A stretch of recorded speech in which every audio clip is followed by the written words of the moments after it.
ইভু এখন যাচ্ছে দোকানে, কি কিনবে জানি না।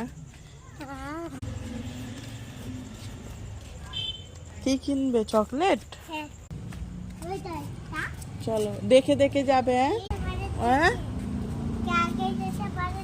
তুমি আগে যেতে পারবে, আমি কি নেবে দেখো, এত কিচ্ছু আছে এখানে। ইভু কি নেবে? কি নেবে? একটা ডেইরি মিল্ক দাও, ডেইরি মিল্ক। ইভু এসেছে দোকানে ডেইরি মিল্ক কিনতে। নাও। আচ্ছা ঠিক আছে। এরকম খুব মজা, বলো। ইভুর ডেইরি মিল্ক কেনা হয়ে গেছে, ও এখন খুব মজা। রাত্রেবেলায় রাস্তায় লাপাতে লাপাতে যাচ্ছে, লাফিয়ে লাফিয়ে। এই এই ভূতনাথ, ডেইরি মিল্ক কেনা হয়ে গেছে, আস্তে আস্তে চলো। আমার জন্য করেছে, আমার জন্য করেছে। কেন, দাদিমাকে বললে কি হবে? কি কিনেছিস? খেয়ে নেবে না কি?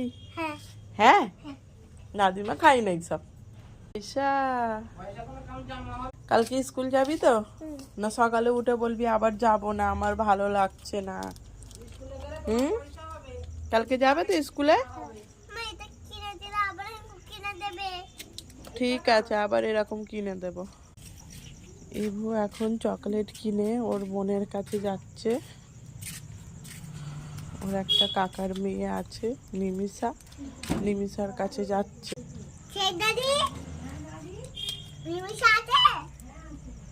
কি বললো? আছে বললো, তবে যাও। ইভু রোজ স্কুল যায়, ওর দাদু ওকে 20 টাকা করে দেয়, ওই রেখে দিয়েছে, জমাচ্ছে রোজ। জমিয়ে জমিয়ে ঈদেতে কিছু কেনাকাটা করবে, ও সাজগোজ কিনবে, এই 20 টাকা করে জমিয়ে জমিয়ে।